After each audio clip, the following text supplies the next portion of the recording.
Okay, hello and welcome to Eco Evenings. My name is Dylan Yates and I work for the Nova Scotia Environmental Network.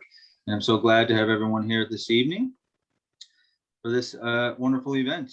The Nova Scotia Environmental Network was established in 1991 as a nonprofit organization. And we have 30 plus environmental organizations and many individual members as well, a part of the network, and whose purpose is to conserve and enhance the natural environment and build a sustainable future in Nova Scotia. And facilitating tonight's event is Jessica LeBlanc, Program Manager, and Amanda Sorellis, Program Coordinator from the Foundation for Environmental Stewardship. And I'll hand things over to them now. Yes, hi everyone. Welcome to everyone tuning in today. We've got a really exciting event tonight going on. Again, my name is Jessica. And with me is my colleague, Amanda, and we're actually from, as Dylan mentioned, the Foundation for Environmental Stewardship. So we're actually a youth-led, youth-serving nonprofit organization, and our mission is to really help create a sustainable future by empowering youth specifically via things like educational programs and funding and mentorship programs. So yeah, we will be facilitating tonight's speaker session. I will be moderating some of the discussions and questions, and Amanda will be online here to help you out in the chat box and also take notes for tonight. So if you do miss anything, don't worry. Amanda will be putting together a really nice summary document for everybody as a little bit of a takeaway after the event here. And yeah, basically, as we kind of kick it off, I would like to introduce a very special guest we have today, Jeff Ward. He will be saying an opening prayer for us and a land acknowledgement. And just so everybody knows, Jeff Ward is actually the general manager, of the Membertou Heritage Park, and he draws on his very vast experience and knowledge in the field of culture, management, and administration. Jeff is also the former director of operations for the Medibanagia Mi'kmaq Nation, and growing up, he was always involved in community events.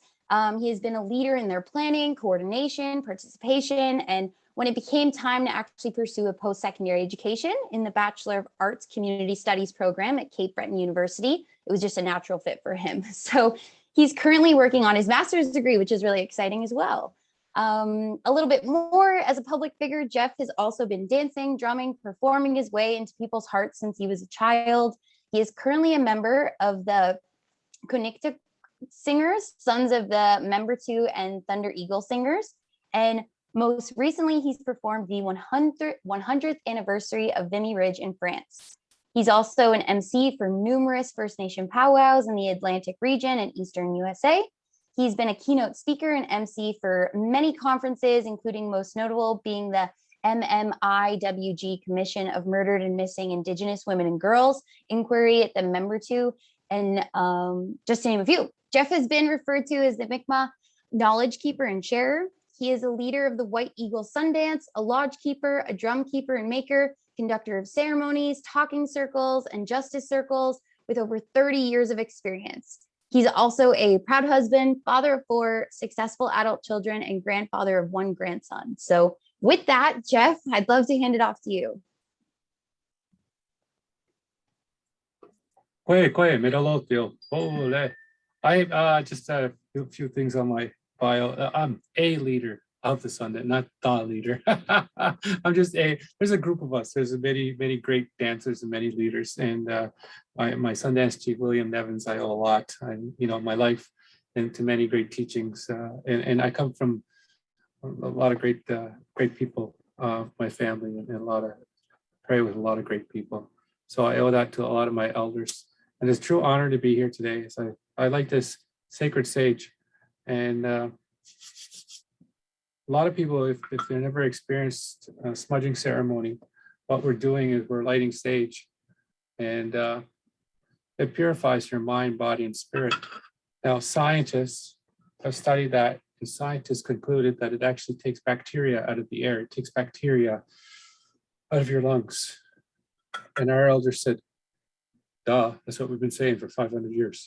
But it's a beautiful time. It's a beautiful time, and that science and our teachings are coming together like that, proving each other true. So I'm very excited. As we get on, I would like to acknowledge, and I'd like to begin, and I'd like to acknowledging that the land at which we're gathering on, even though we're by Zoom, the land that we're gathering is the traditional unceded territory of the Mi'kmaq people. The territory is covered by treaties of peace and friendship, which the Mi'kmaq, Wolastoq, and Passamaquoddy peoples first signed with the British Crown in 1725, and then again in 1726 in Halifax. The treaties did not deal with the surrendering of lands and the resources, but in fact recognized the indigenous and recognized the indigenous title and established the rules for what is going to be an ongoing relationship of peace, friendship, and mutual respect between nations and between nations of two very different modes of life and land use. We are all treated people. So with that, I want you to think, and I want you to think of our family members and all the people and the people that need prayers. You know, there's a lot of things that are happening. Mother Earth needs prayers. We need prayers as we look at going through this fourth wave, this COVID. But we want to send prayers to the people that are suffering with their mental health, their emotions, their heart, cancer, whatnot. There's so many that need prayers. So as you either look down or look above, stand or sit, it's up to you. I want to share a prayer, and I'll share it in our language. Kemi data minutes, Dandel note, Nigmas dot of Mawidan. Kemi data minutes, down Wallabek salty, Nigmas dot of Mawidan. Putnamawi danet, Dan Kisuk, Iligasi, Ula, Visit Amu. And I'll translate. Kemi data minutes, down Wallabek salty. Let us honor the people we are. My people, let us unite. Let us honor our ancestral lineage. My people, let us help one another.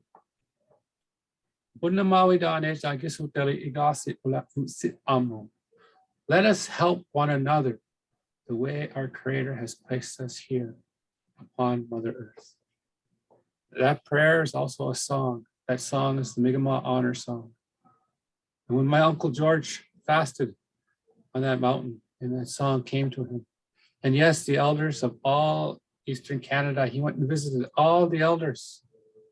And they put a lot of words and a lot of things, and they gave him a lot of teachings. So when he went to fast on his vision quest, this is the teaching and the song that came to him. And that song is also a prayer, and prayer is a song. So I thank you so much for allowing me to open up your meeting in a good way. I'd like to invite everybody to the Member 2 Heritage Park. You get 10% off everything at the gift shop tonight. I think we're open for another 15 minutes. So Awesome. but thank you, Walalan, thank you. And I just want a quote, just one quote, leave you with this one quote. And the quote is, "What a time to be alive." And I truly believe in that. And that was in a song written by Drake. What a time to be alive. And it's an exciting time because science and our teachings are come together in a good way. So I thank you guys and keep on that beautiful work. Thank you so much, Jeff. So yes, many of you know today is actually the first part of a 3-part large event. And tonight we're going to be discussing environmental policy with very special, 3 other very special guests. So as I briefly kind of introduce our speakers, they're going to give us a quick little wave and then we'll hear from them a little bit more after. But first we do have with us Tina Northrup, and she is a staff lawyer at East Coast Environmental Law, which is a regional environmental law charity that provides public interest environmental law services throughout Atlantic Canada. And then we also have Karen McKendry, and she is a wilderness outreach coordinator at the Ecology Action Center. And then last but not least, we have Lisa Roberts, a former MLA for the Halifax-Needham from 2016 until 2021. So these ladies are going to share a bit about themselves tonight and their experiences with environmental policy and environmental law. And then what we're going to do is we're actually going to open the floor up for some questions and hear from everybody here in the meeting. So before we really kick it off, though, I want to just go over a couple housekeeping notes. So today, I know probably many of us are familiar with Zoomlandia as we're here. We are asking for everyone to kind of keep up that respectful practice that you hopefully are participating in all your other Zoom and online meetings. So be sure to feel free to use the chat as much as possible if you're having any tech issues or anything. Just be sure that you're being kind and respectful in there. Also, if you'd like, it's kind of nice when you're able to put on speaker view. So that means in the top right corner, if you click the view button and click speaker, that'll allow you to highlight who specifically is speaking at that time. So yeah, and additionally, I guess, of course, everyone, if you could stay muted if you're not speaking, and if you could save your questions till the end, that would be awesome. We will have an entire dedicated Q&A period for you.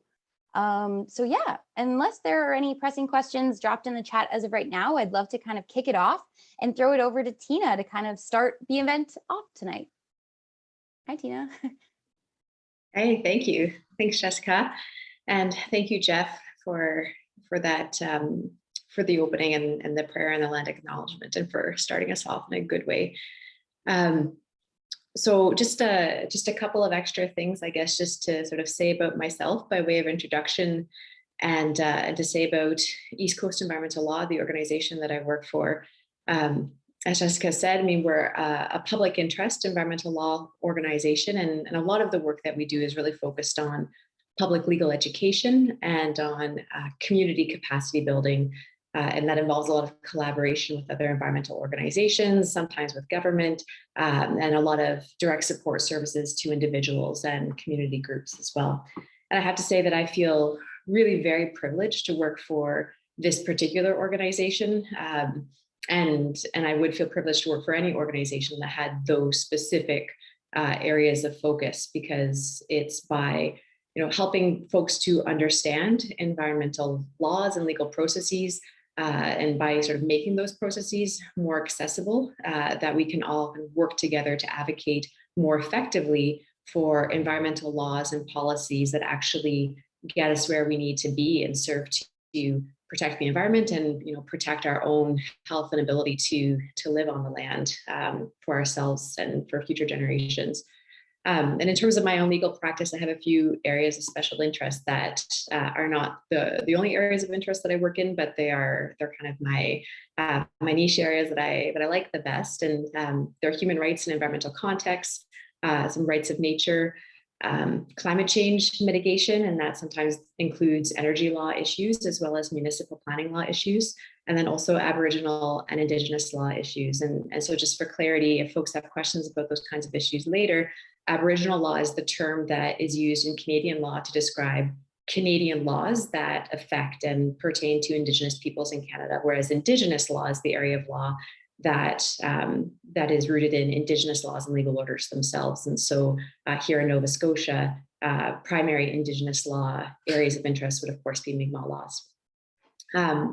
So jumping right in, I've been asked to start off by saying a few things about the differences between environmental law and environmental policy. And of course, tonight's kind of primarily about environmental policy, but they invited a lawyer to be involved. And so we thought it might be good to just kind of briefly touch on the similarities and differences between those words and the ways in which they're used. At a really basic level, policies are plans that governments and some other institutions create to guide their actions and establish clear paths for decision making. So a provincial government could decide as a matter of policy that it's going to increase its investments in renewable energy infrastructures, and it's going to divest entirely from fossil fuels, and it's going to set that as a policy. And we as the public would expect a policy like that to influence government spending. We might expect to see the creation of new programs to support renewable energy procurement, all kinds of things that we would expect action. But a policy like that would not actually bind the government in law, which means that if for some reason the government failed or decided not to divest from fossil fuels entirely while it was carrying out this policy plan that it had made, it couldn't necessarily be said that the government had acted unlawfully by departing from its policy, and there wouldn't necessarily be much that anybody could do about it apart from vote differently the next time an election comes around. So that's just one illustration of an important difference between environmental laws and environmental policies. And that's that environmental laws, and in fact all laws, can bind the people and the institutions that are subject to them, while policies on their own typically cannot do that. And of course, in law, there are generally exceptions to every general rule, but for tonight, we'll kind of stick with that, that basic distinction. And another important legal difference between laws and policies is that laws can empower the people and the institutions that are subject to them. And they can do that by creating legal rights or legal authority. And so when I use the term empower in this context, and sometimes when we're writing in our public legal education materials, what I literally mean by that is that the laws give legal power of some kind. So if we think about laws that empower governments in some way, all governments in Canada, all governments in Canada and all governments, most places, but certainly in Canada, they exercise legal authority that ultimately should be traced back to a valid source in the law. And governments in Canada aren't allowed to exercise authority that isn't rooted in law.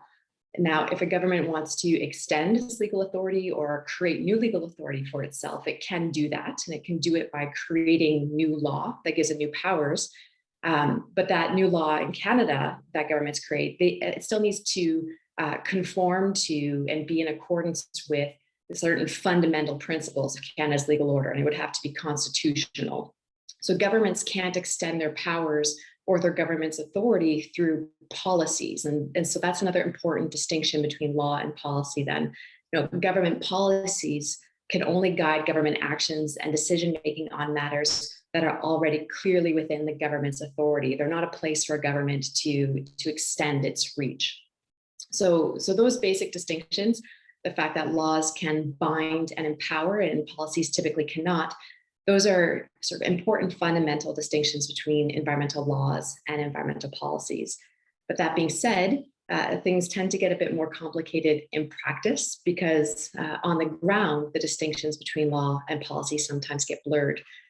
So for example, some laws made by governments look a lot like policies because they set goals or plans, but they don't actually require the government to follow through on the goals or plans that they set. Two examples of laws like that in Nova Scotia are the Environmental Goals and Sustainable Prosperity Act that was first enacted in 2007 and Nova Scotia Sustainable Development Goals Act that was enacted in 2019. Both of those acts set goals and targets and kind of envisioned initiatives that the government would carry out, but they didn't actually require the government to meet the goals and targets or to do what it said it was going to do, and they don't create any legal consequences for the government's failure. Another kind of what sometimes seems like a blurring of the distinction is that governments sometimes make policies legally binding by setting them into laws, and setting a policy into law is a common way of making it legally necessary for governments and other decision makers to abide by the policy. So there are ways to say, we've developed this policy, we're now going to turn it into law by making it enforceable. So hopefully those comments kind of illustrate some important differences, but also some of the intersections. There are important differences, but I think it's really important to keep in mind that environmental law and environmental policy are really fundamentally intertwined. And based on my own experience, I would say that it's really rare to see environmental policy advocacy that doesn't have legal implications, and it's rare to see environmental law advocacy that doesn't have policy implications. And so that's one of the reasons why my organization, East Coast Environmental Law, works in collaboration so often with other environmental organizations like the Ecology Action Center and others who do a lot of really policy-focused work. And so then moving right along from there, we've been asked to talk about an example of an environmental law or environmental policy initiative in which we were involved and talk about maybe some outcomes or use it as a jumping point for some eventual discussion about things that the public can do to get involved in the creation of law or policy in Nova Scotia. So I'm just going to touch briefly on the role that East Coast environmental law played in the development and eventual creation of Nova Scotia's Biodiversity Act. And I'll say, just because I only have a couple minutes, that we actually have quite a lot of material that lays out this narrative up on our website. So while I'll just touch on it briefly here tonight, if you're interested in learning more, I'd say head on over to our website. We've got a project page that's accessible through the drop-down main menu, just called Biodiversity.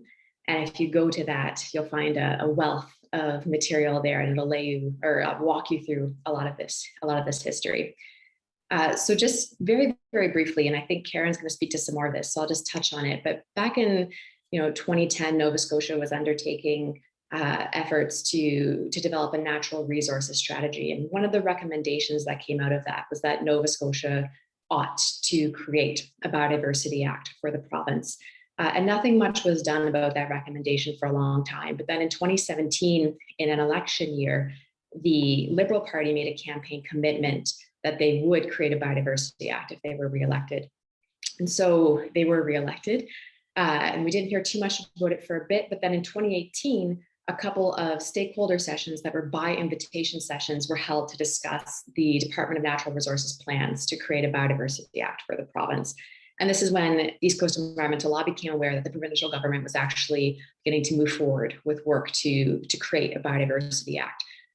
So we were anticipating at the time that there would be public consultation on the contents of the act before the act was drafted and tabled in the House of Assembly.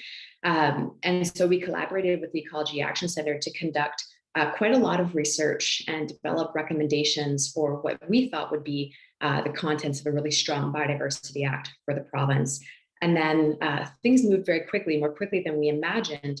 And so we learned kind of in late February 2019 that a bill was soon going to be introduced. So there were not going to be public consultations. So we shipped off all the research that we'd done together, delivered it to the Department of Lands and Forestry, and said, here you go. We did all this work. We hope it will inform what's going to happen. And then the first bill was introduced in March 2019, shortly thereafter.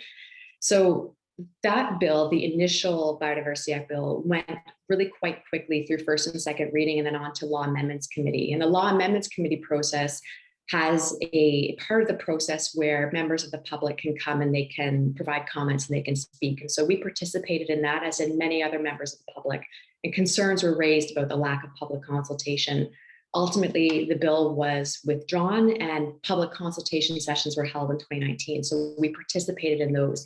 And so here I'm kind of identifying a couple of places where members of the public, even if you aren't affiliated with an organization like ours, can have opportunities to participate in the creation of law. Law Amendments Committee is one opportunity, although it's fairly late in the game, so not necessarily ideal. But public consultations held in advance of a bill being introduced, that's really, that's a better spot to try to engage. And then ultimately, after we all kind of wrapped our heads around COVID when it hit in 2020, and after the government kind of got its bearing again, the bill was reintroduced in the winter of 2021 more recently. And then similar consultation on our part happened in that we participated in Law Amendments Committee. We participated in a couple of meetings with the Department of Lands and Forestry that we had to ask for, because we heard that they were doing some targeted stakeholder sessions and asked if we could give them our thoughts as well. So that's a little bit about our involvement, and I'm going to hold off on speaking about outcomes for now because I don't want to blow past the 10-minute mark here, but it's something that I'm happy to circle back to and speak to a little bit more in terms of how those kinds of opportunities can be used by members of the public as well. So I'll leave it there, and if I'm not mistaken, Karen's going to pick up from here. We're going to try to follow that lead. Thank you, Tina. Thank you, Jessica. Thank you, Jeff. And thank you, Dylan, for those people who are into it, having a whole evening about environmental law and policy. So to tell you how I got sucked into this wonderful vortex, it started off in Nova Scotia when I was a grad student. So I moved to Nova Scotia from Ontario in 2005 because I had the privilege to go to Dalhousie University for a master's degree. So I was on that track, but also in a new province, wanting to find out what the issues were here around nature and set myself up for a job after my degree. I started volunteering with 3 environmental nonprofits, the Nova Scotia Nature Trust, where I did get a job after I finished my degree, the Ecology Action Centre, and CPAWS, the Canadian Parks and Wilderness Society. And those groups welcomed me in, they had regular meetings, and that is my first recommendation for how to start to get into the stream and find out what kind of law and policy things are on the go and how you might influence them. So in volunteering with Ecology Action Center on their wilderness team that was constantly looking at wilderness issues was my first exposure to policy, how powerful it can be and how scary it can be. Ecology Action Center at the time had learned, this was about 2006 or 7, that companies were interested, forestry companies were interested in starting to do biomass harvest. So we've heard about biomass a lot more in the last couple of years, but as early as 2006-7, companies were wanting to do it. And it was a new area where Department of Lands and Forestry that manages forestry activities on Crown land would have to develop some policies. So what we learned is that the forestry industry had written their own policy around biomass and offered it up to government as just something they could just accept, and then biomass would go forward really well. So we got to have a look at this, and it would be awful for our forest. It called for all sorts of things to be appropriate, whole tree harvesting where you pull the tree out of the ground and the roots and you process all that. So that was a real eye-opener for me, that if lots of policy doesn't see the light of day, and that can be really bad. You can have influences directly to government employees and get stuff sort of marching orders, as it were, written into a policy that are not well vetted by other stakeholders, that are not based in science, that are very political. So that was eye-opening, that if you're not in these conversations, some bad stuff can go down. Another thing I was involved with at a time as a grad student and sort of trying to explore the world of how do I help out in Nova Scotia, there were consultations around the natural resource strategy. So you'll find, just like there's only like 2 degrees of separation in Nova Scotia, there's like 4 degrees of separation between environmental law and policy. So you heard us talk about the Environmental Goals and Sustainable Prosperity Act, a major piece of environmental law. It had wording in it that called for the province to develop a strategy around a number of its natural resources, because they were all kind of going in their own directions. So around forestry and mining and parks and biodiversity. And there was really good public consultations around that, in part because groups advocated for good public consultation around that really hefty issue. And so a group conducted public consultations around Nova Scotia, and you could go to these public meetings. And so I went as a student who didn't know a lot of people or what to expect at this meeting. And the meetings were fabulous. They were facilitated. Everyone sat in a circle. Everyone had a chance to express their views. And it actually really opened my mind to hear all of these other people's ways of valuing natural resources, how they interacted with their life and their history and what they wanted for the future. One of the meetings I went to at the Westin in downtown Halifax, the first speaker was Wilfred Creighton, who's quite a famous person in the history of Nova Scotia. He was a minister of natural resources for a long time. He was 101 at the time that he spoke, and a very wise man. And then after him, a class of like 8-year-olds shared their pictures of what they were hoping for the natural resources of Nova Scotia. So they were just, through participating in public consultation on policy, it just broadened my understanding of the experience of Nova Scotia. So I heard some things I disagree with, but I think it was good that I heard those things. So that I would recommend too, is the listening part of public consultation, sharing your point of view, and then really listening to a lot of different other points of view. In most public consultations, you can get all of the comments or what we heard document afterwards, and see these other points of view other than your own. And the third thing I participated in the first couple of years I was a grad student here was law amendments, which Tina already spoke to. The law amendments around the Environmental Goals and Sustainable Prosperity Act. So in class and in my other worlds, I was learning, wow, this is going to be like a big deal for Nova Scotia, environmental goals that have to be met over the next 10 years. And law amendments is a time where any layperson could go and speak in front of a subset of the legislature and say, what do you think about the wording of this law? It's actually a process that I think predates the Confederation of Canada. So it's a very old process where lay people can have this say.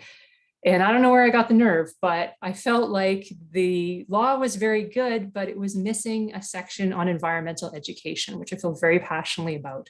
And why would we do all this if we didn't, as adults and as children, understand why we were doing it? So I really wanted a piece in there about environmental education. So I figured out how you go to law amendments and where you show up and how you get on the list and all this sort of formality. And then you get a couple minutes to speak your piece. And so I nervously had my piece there and said it, and actually brought cookies to just sort of smooth things over. And I really appreciate that these lawmakers sit through hours of people's heartfelt expression about how they want laws changed.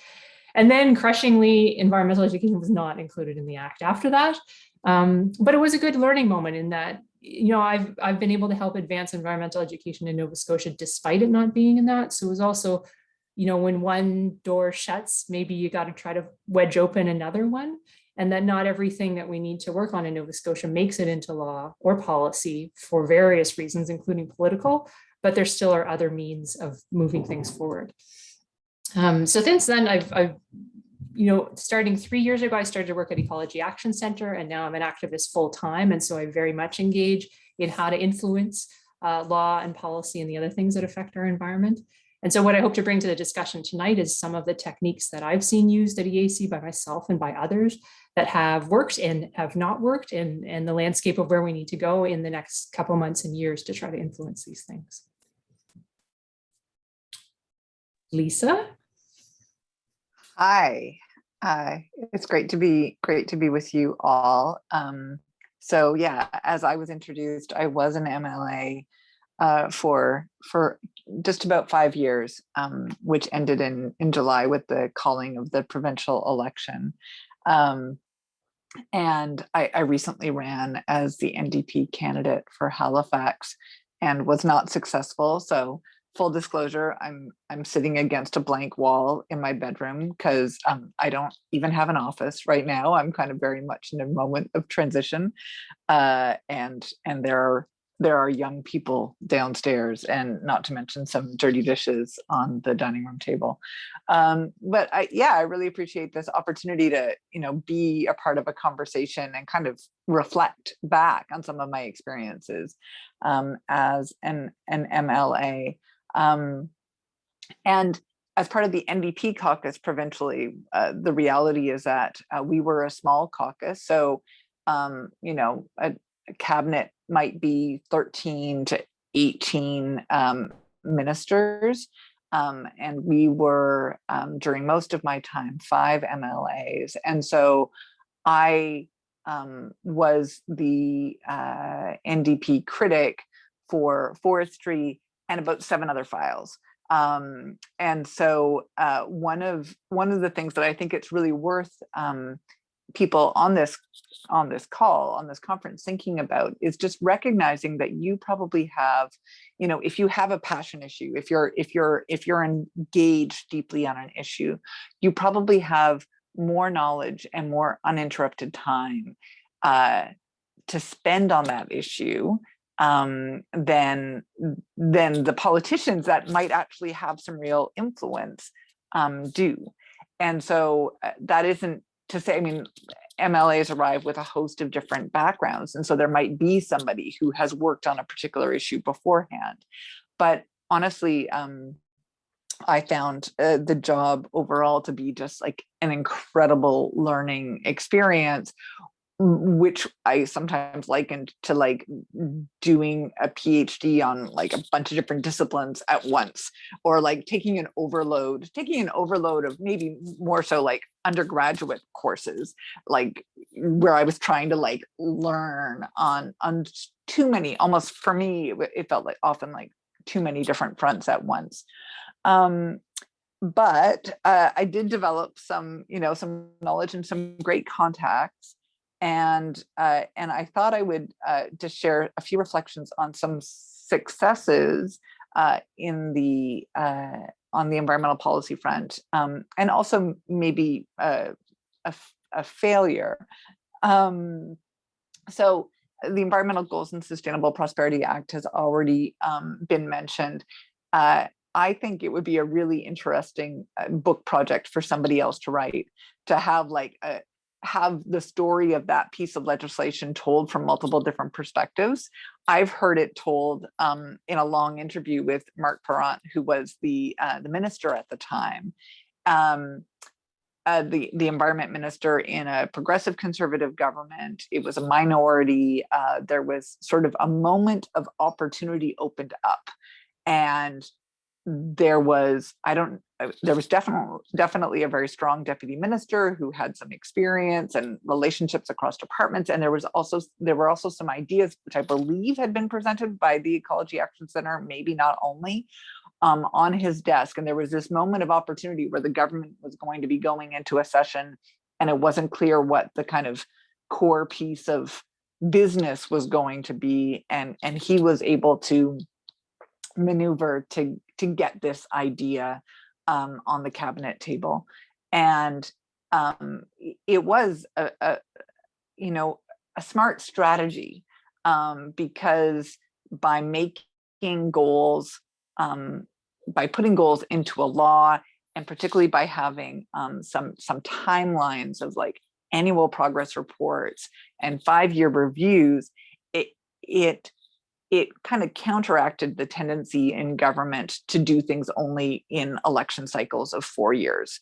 And so it worked for quite some time. There was a review, there were new goals added, there were progress reports and so forth. And so that, I think, was a real success and something I'm quite inspired by. But also eventually it was a failure. I mean, not an abject failure, but in the time that I was in MLA, the Environmental Goals and Sustainable Prosperity Act had not had new goals for a long time. And so the goals were kind of in the rearview mirror. We got that done. And so I heard in the legislature, both from the Liberal government that was sitting when I was in MLA, and also from the official opposition, which was progressive conservative and could kind of claim the Environmental Goals and Sustainable Prosperity Act as sort of their accomplishment. From both of them, I heard sort of a lot of self-congratulation as opposed to ambition. Where are the new goals? Are these, given what was objectively happening on the planet and across the province, were those goals from, be it 2009 or 2013, were those goals adequate anymore to the challenges that we were facing? And I would certainly argue that they weren't, but there wasn't really a mechanism for, there was a political moment that needed to come where there was going to be enough political pressure for something else to happen or for that to be renewed. And whether the Sustainable Goals Act will be it, I think is an open question at this point still. I was, as forestry critic for the NDP, involved in successfully amending the government's proposed legislation that was amending the purpose of the Crown Lands Act. And that was a neat experience. It was one of my last experiences, and it was in my last session in the House, when the government brought in something that had been recommended, which were amendments to the Crown Lands Act. Initially, it was an amendment to the purpose clause, and initially it had 2 subclauses. And by the end of the law amendments process, thanks very much to strong advocates and informed folks who came forward and had quite a clear sense of some things that needed to happen, I was able to push forward a third subclause, which says that the Act will, achieve a whole range of values for our Crown lands, including through land use planning, and that was a first reference to land use planning. And it also inserted another amendment, inserted consideration of climate change into the range of values and considerations for Crown lands. I thought I'd also mention local action on climate change, the Local Action on Climate Change Act, which is actually an act that I put forward when I was the municipal affairs critic for the NDP. And it has some great ideas in it. It was brought in March 2019 for creating a fund that would really facilitate municipalities investing not in green infrastructure and, things like dikes or restoration of salt marshes or pursuing in various ways their municipal climate action plans. And I would call that bill in some ways a failure, in part because it didn't get past first reading, but also because it was responsive to needs that we were hearing from municipalities aren't going to advocate or aggravate the government to get it through. It was helpful because it brought the conversation forward, but ultimately, you know, municipalities have to get along with the government of the day, and they're not going to be pushing for that act.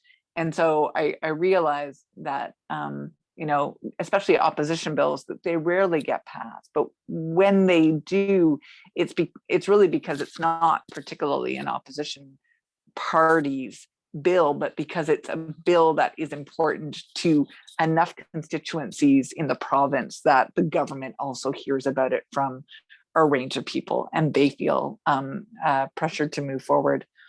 I'm pretty much at the end of my time, so I think I will also conclude. But yeah, I guess a conclusion I wanted to reach or to put forward is that policy is very much related to politics, because you do need, I'm sorry, I set a timer for myself, and it says it's a visual timer, but it's not. Why are you doing this to me? Oh my goodness, I'm sorry, forgive me. Yeah, policy is very much related to politics, because ultimately for policies to be followed in a good way, or to be refreshed in a good way, often it is required to have some organizing to put pressure on both government bureaucrats, but also their political masters in the form of elected officials. So glad to hear the questions that come next. Yeah, thank you so much, everyone. We are going to kick off into our Q&A period, but I do have a couple just general questions following up each of your kind of introductions here. And maybe I will throw it back to you, Lisa. I know you kind of touched on this a little bit, but I think a lot of people are always wondering where and how they can get involved. And I kind of have questions for each of you three ladies as it pertains to kind of accessibility and sort of demystifying this process for everyone looking to get involved with this and just kind of, becoming activists in their day-to-day lifestyles. So even Lisa, if you wouldn't even mind describing a little bit, I know you touched on it at the end there a bit, but what are the actual different areas of responsibilities when it comes to environmental law and policy that the federal, provincial, and municipal governments have? And even explaining that in a little bit more detail for us. Yeah, I'm glad to, and also I probably won't get it all entirely right. Gotcha. So maybe I'll just take one issue, for example, and one environmental issue that I'm aware of, where I have tried to figure out myself what the municipal, provincial, and federal aspects are. So something that I wrote about as an MLA and spoke about to some extent is, our greenhouse gas emissions here in Nova Scotia, and where we've made progress and where we haven't. And in Nova Scotia, we did make and have made progress in terms of the greenhouse gas emissions associated with our electricity production. And this is where the self-congratulatory stuff in the legislature would really drive me nuts. We were able to make progress, especially because there was such a heavy reliance on coal-fired power plants here.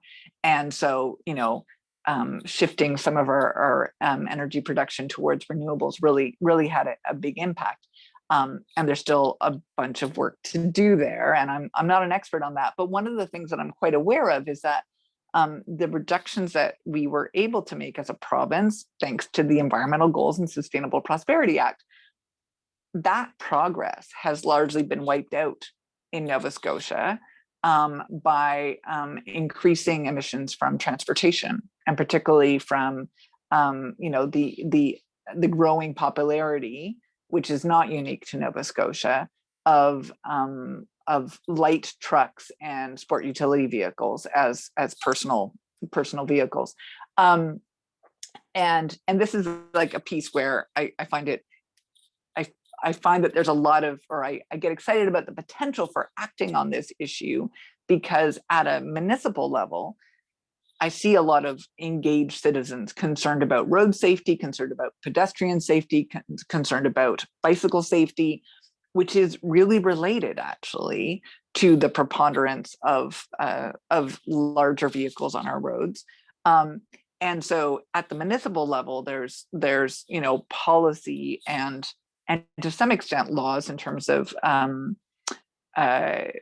there's like design standards, there's speed limits, but actually in Nova Scotia, municipalities can't set their own speed limits on local roads. And that is something that we tried to change. The NDP introduced legislation following requests from municipalities to allow municipalities to set their own speed limits on local roads. The province has not yet agreed to that. But also, the province is responsible for overall rules and regulations related to what was called the Motor Vehicle Act and what it will now be the Transportation Safety Act. I think I'm getting that right. And that's been in consultation and development of regulations for a long time. And one of the things that it will do, I understand, is make it illegal for a vehicle to pass motor vehicle inspection when it has been modified after being purchased. So that might eliminate, for example, people driving around monster trucks on our roads, which happens. But then there would be federal aspects to that, which would be, and this is something I was interested in working on, or at least figuring out if I were elected as MP, and I still am interested and motivated as a citizen. Like, what role does the federal government play in terms of mandating manufacturers to be shifting towards less emitting vehicles? I mean, of course, there's lots of talk about electric vehicles, but there's still a long time before 2030, and the trend line is quite worrisome in terms of the transportation emissions that are going out. So that's one aspect. I mean, municipalities, generally speaking, it's local, and the laws are bylaws. Provincial, there's like a whole bunch of different laws that the province is responsible for, but I mean, the primary sort of areas of jurisdiction, and maybe I'd rely more on Tina's wisdom here, but health and education are two of the areas where there's often talk about provincial jurisdiction, but it's health, it's education, it's community services, and so forth. And federally there are laws, but there's also a lot of influence in policy from the federal government to the provincial government, because the federal government is able to tax more, it's able to spend more, it's able to run more deficit financing, and often the federal government will influence provincial governments by attaching strings to federal dollars that will transfer to provinces. So you see that, for example, I know that some of the land protection programs and some of the environment, some of the climate change adaptation programs that are happening right now within the provincial government are basically happening because the federal government has said, hey, you've got to do this stuff, and we're going to give you money for it, but you have to get on board with some of these activities. So hopefully that's kind of helpful.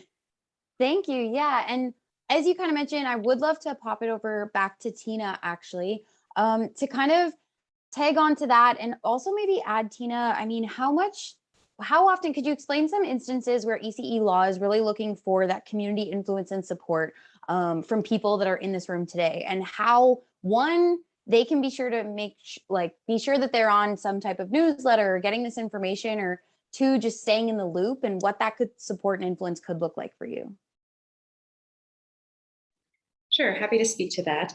I guess maybe just popping back and adding on a bit to what Lisa was saying about jurisdiction.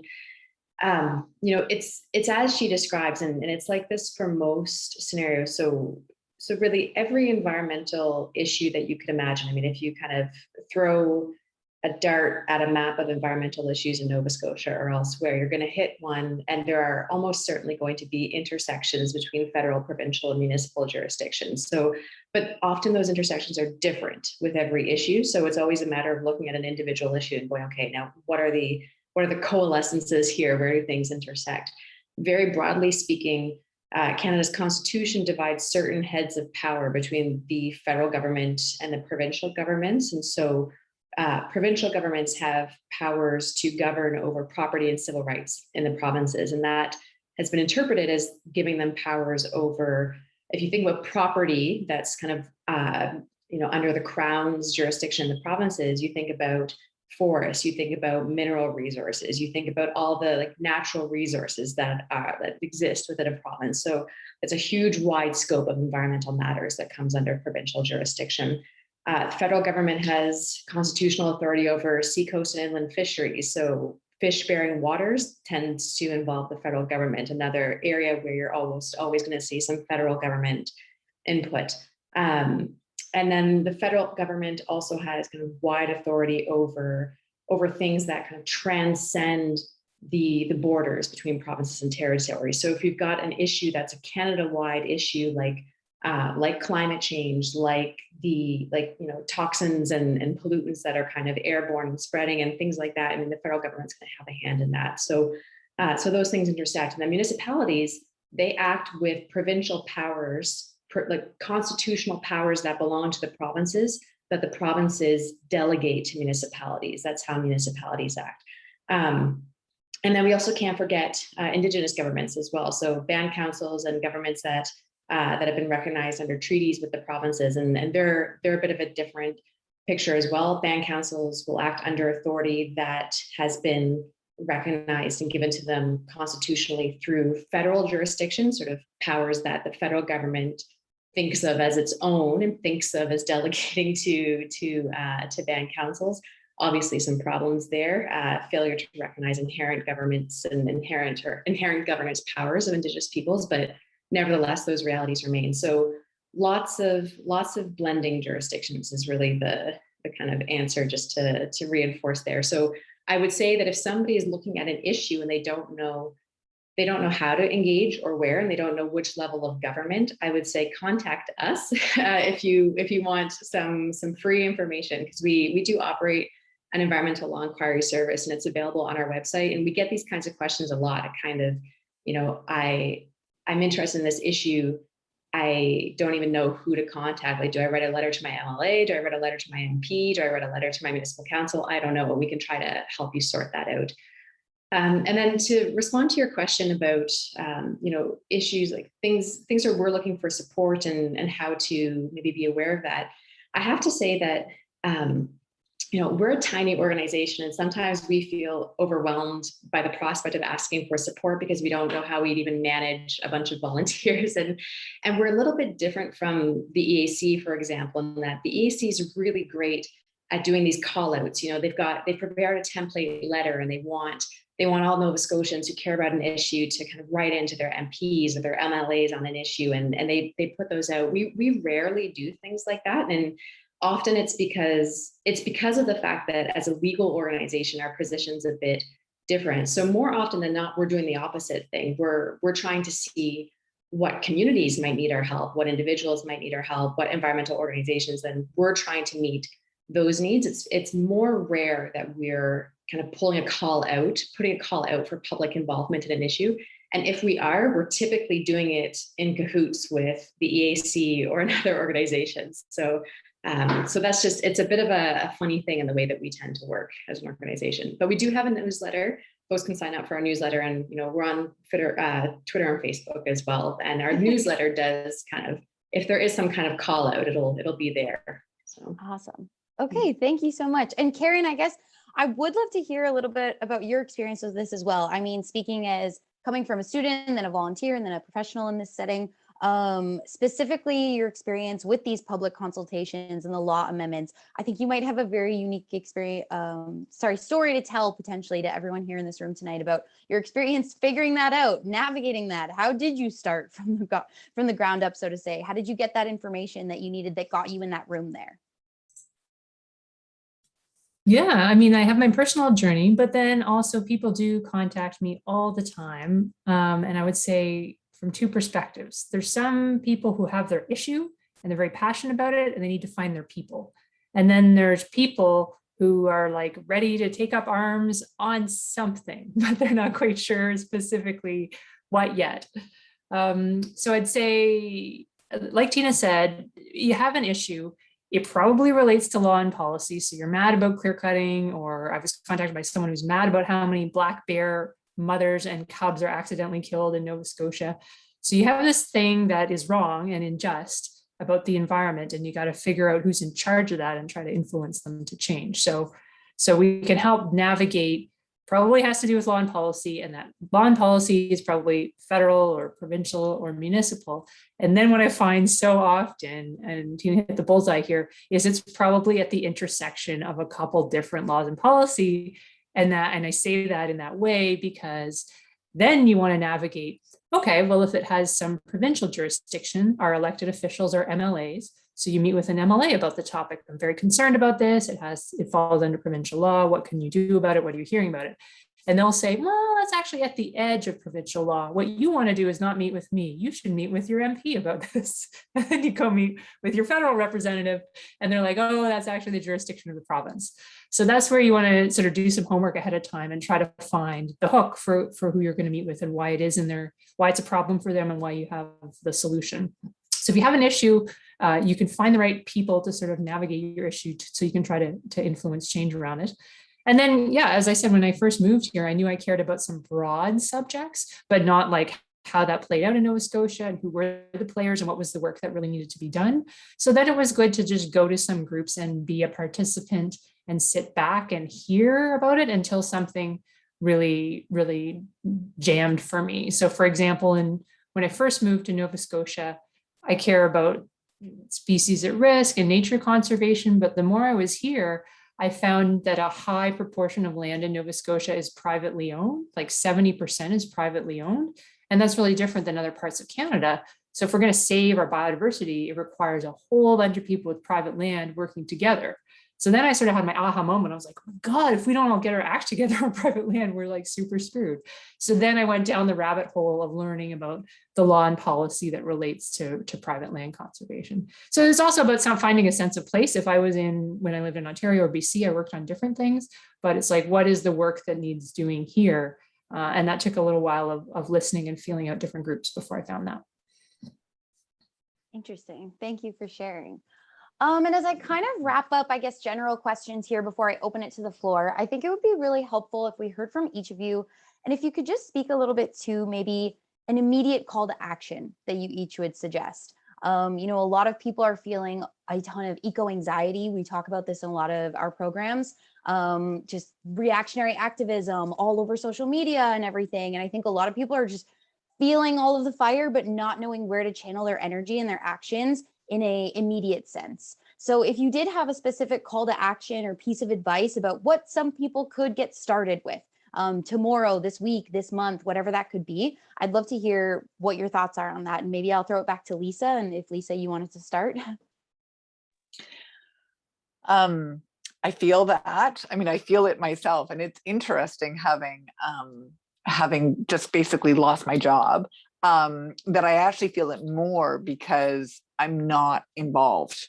And it is the being involved for me that kind of dampens that anxiety because I'm able to focus on the thing I'm working on. So, I mean, I am actually quite seriously interested in car culture, in internal combustion engines, and like I am sure like I'm in a suspicious kind of I don't know kind of way that somehow the fossil fuel lobby is in cahoots with corporations, and that is part of why we are seeing like across many countries this proliferation of ever larger vehicles, which are also more dangerous to bicyclists and more dangerous to pedestrians, and are more emit more. So yeah, I mean, that's an issue that I want to work on, and I actually want to work on it in that intersecting way, and I haven't figured out the federal realm yet. But if anybody wants to follow up with me, I am, trying to not overcommit, but it's one of these things that I'm like, it's been calling at me for a while. And I'll figure out, I'll be one of those people. I'm one of those people trying to find their people, because it's an issue that I do actually want to tackle. Awesome. Thanks for sharing. Maybe Tina? Sure. I mean, in terms of immediate issues, I mean,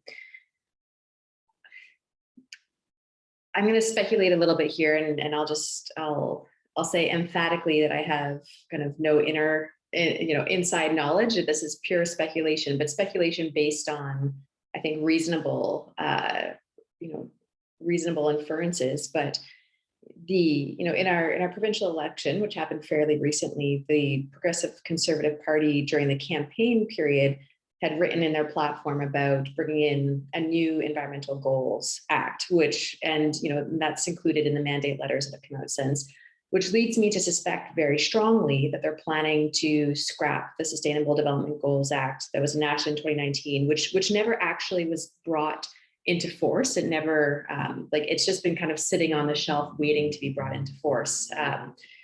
And it had very few actual goals contained within it, just the 2 climate goals that were going to be beyond the 2020 goal, and then all the rest was going to happen in regulations. Then the government had done these consultations leading up, through the summer, leading up to just before the election. So all of which is to say, I expect that the PCs will probably scrap that Sustainable Development Goals Act and bring them a new, Environmental Goals Act, whatever it's going to be called.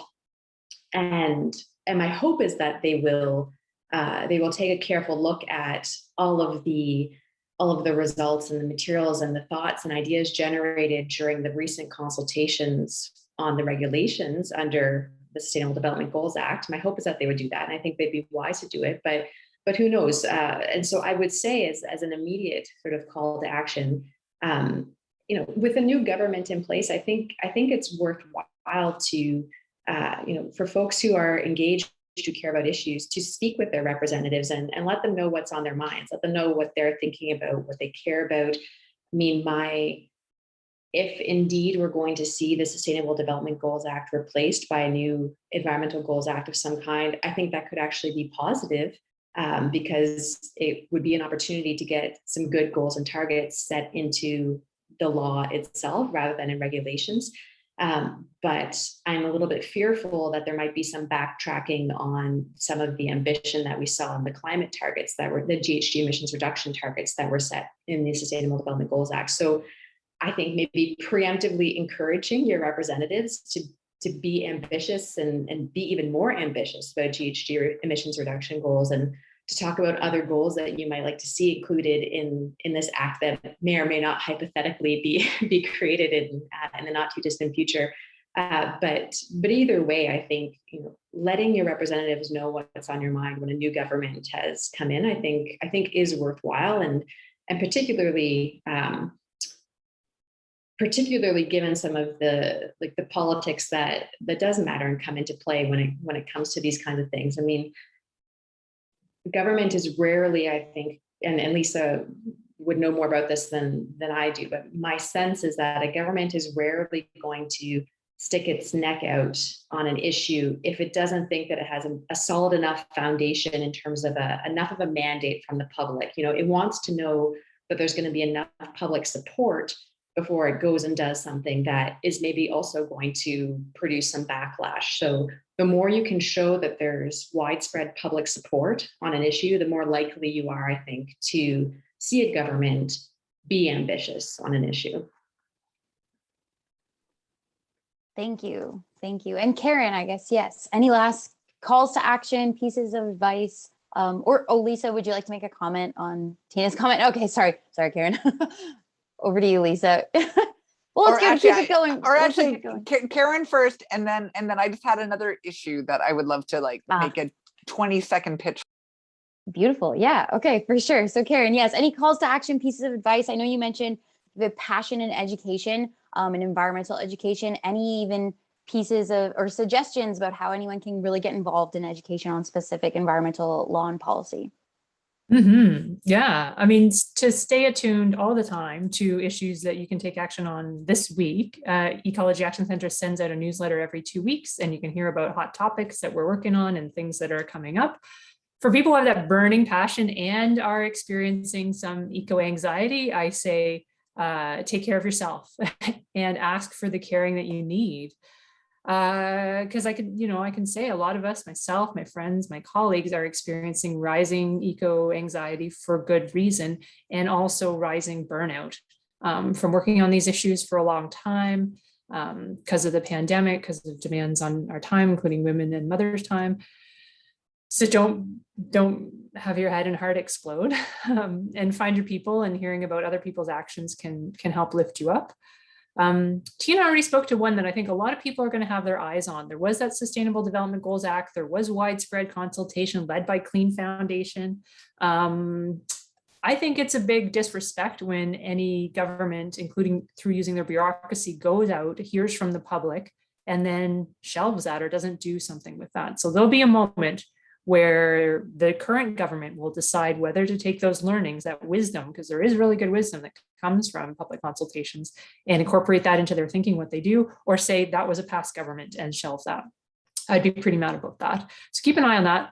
The other thing I'd say to take action on, because we haven't talked about it too much this evening, is things at the municipal level, at the town or city level. Interestingly, that's where the rubber hits the road for lots of like specific little environmental things.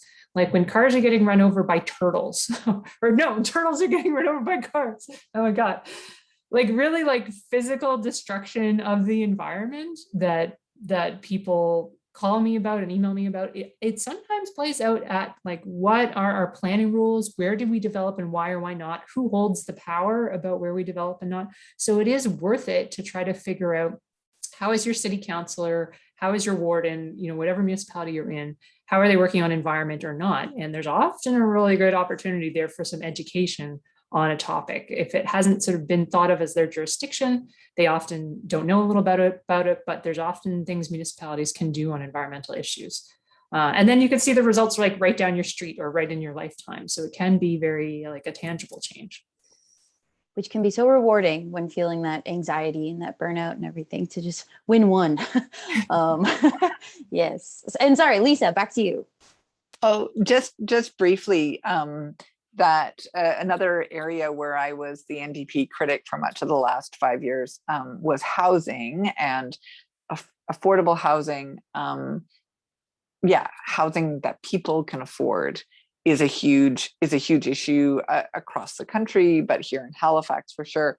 And there are so many opportunities to do good stuff, both by changing the building code, which would be national policy, but also by provincially and municipally mandating deep energy retrofits, and then like developing programs to reduce residential emissions of greenhouse gases related to heating and cooling.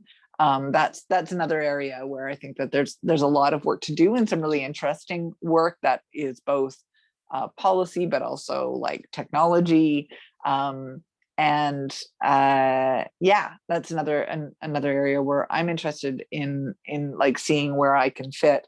And I will just say, I mean, it's a little bit different right now in the era of COVID, a little bit, but I would really encourage anyone who's like looking for a space to have an impact to just, start following even like the Halifax Gov or Halifax Planning Twitter, where they put out their consultations. I'm sure that there are more formal ways than that too. It's not just through social media, but oftentimes, showing up is the first and most powerful thing that you can do, because by the time you've shown up 2 or 3 times, and again, this is where it's a little bit different potentially with COVID, but if you show up and you ask a good question, or you volunteer, or you have some input, you will be noticed relatively soon, which and that's you know, it's the first step, showing up so that you start to understand the actors and just like follow a planning and design committee, or follow, you know, and I don't actually know the names of the committees in particular in Halifax right now, if it's the active transportation committee or if it's the road safety committee or what have you, but it won't take a long time if you choose one space to show up in more than once before you are seeing for yourself what gap you can fill, or you know, how you would like to bring a different perspective. And if you're arriving with an environmental perspective, then that's going to be valuable. Awesome. Well, thank you, ladies. We really appreciate your time and everything you've shared so far. I would really love to open up the floor to our guests today and see if anyone has any questions or comments about anything we've been talking about. I know on Zoom, maybe the best way to kind of organize this would be using the reactions. So raising your hand, as Lisa has demonstrated. If everyone wouldn't mind kind of raising your hand, and then I can call you to ask your question. I know some people also maybe a little spooked to be sharing their audio and video, or maybe technical, won't be able to share audio and video. So feel free to put your questions in the chat if need be, and I can kind of read them out on behalf of everyone. But yeah, are there any questions to start off with? And I see Amanda has also encouraged everybody to share their audio, their cameras when they are asking a question too, so that we can see who we're speaking to as opposed to the Zoom void. But yeah, are there any questions out there in the crowd right now?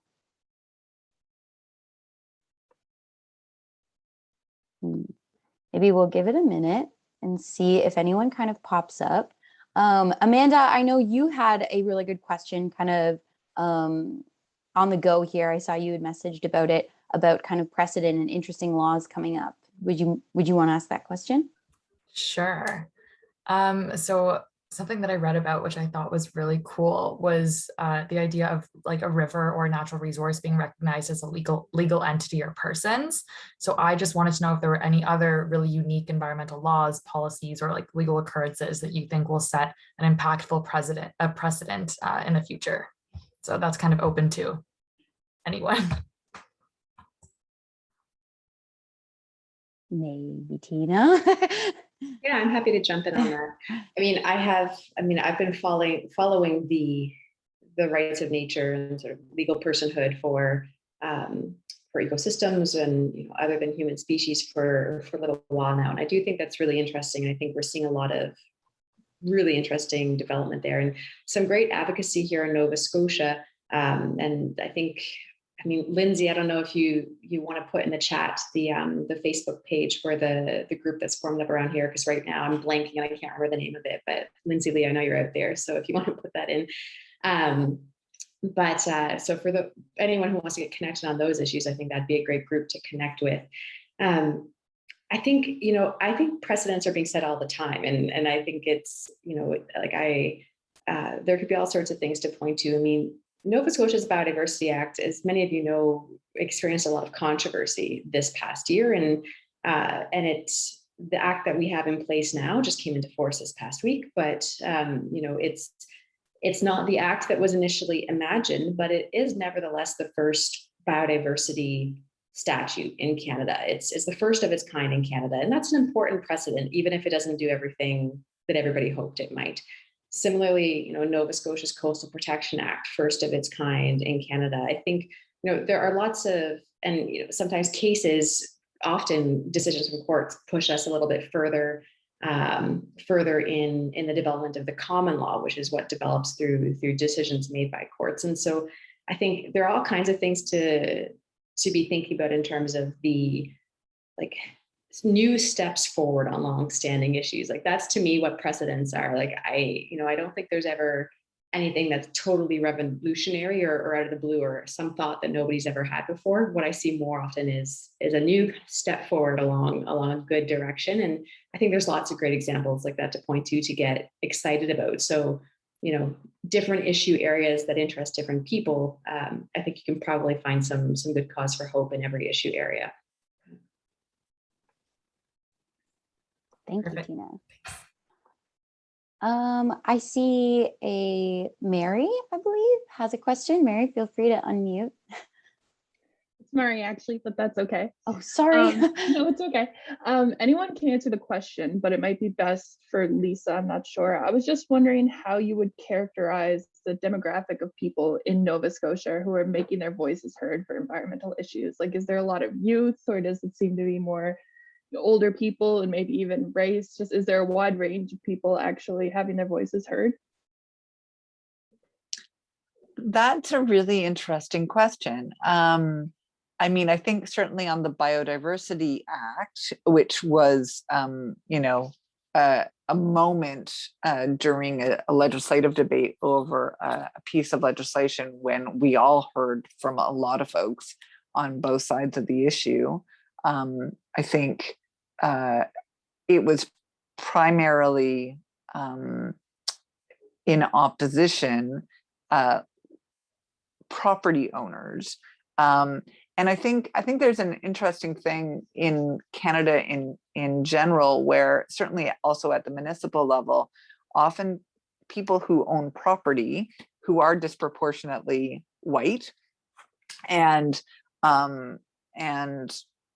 often also disproportionately male, they have been, I mean, the origins of our democratic sort of enfranchisement in throughout Canada was very much around male, you know, who was male and who owned land, and then you got to vote.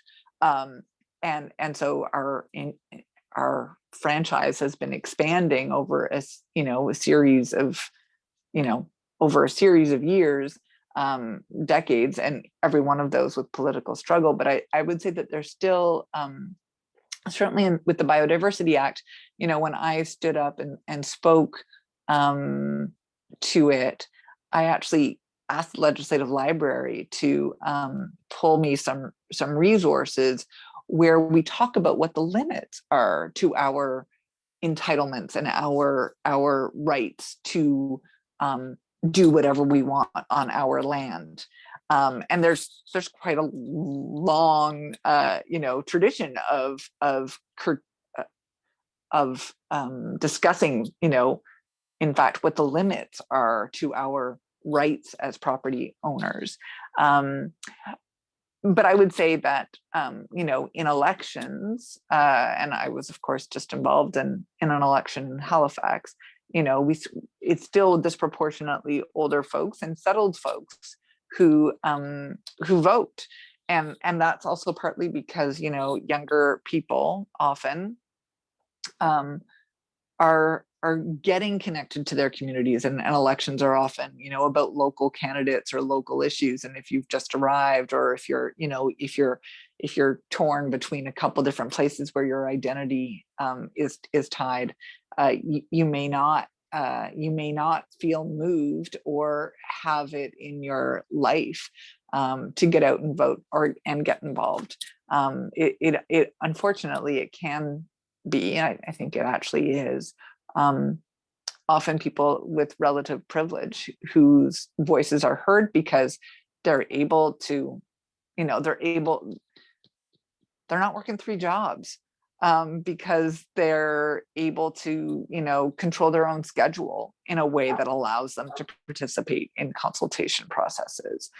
There's a bunch of different things there, which is, you know, I'm sure factors into the you know, what gets attended to ultimately by governments. Thanks for the question.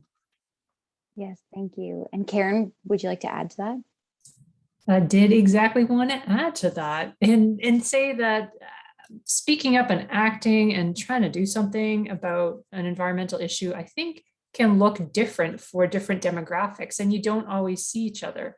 So sort of to Lisa's point, like when I go to a rally, like the climate strike rally or the one the week before in support of that, it was some people who had flexible schedules, who were students or work jobs, who could be there in the afternoon. and retired people were a lot of them there who also have flexible schedules in their own way. So, and this is also known with volunteering, is there's this peak in volunteering where people are teens or university age or young youth or young professionals, and they're volunteering for various reasons and have some space in their life. And then in volunteering, there's a drop off where people are developing their careers or having kids and have to sort of bring their world in a little bit smaller, not that they don't care. And then people can expand it again when they have a little more room in their life. So but I also hear from all sorts of people in the really busy years of their life, and it could look different at those ages. It could take voting more seriously because you're, been through it a few times now and realizes how it impacts you, or supporting organizations, like becoming a monthly donor for something and you trust that they're doing the good work that you can't be doing every day because you're busy with other things.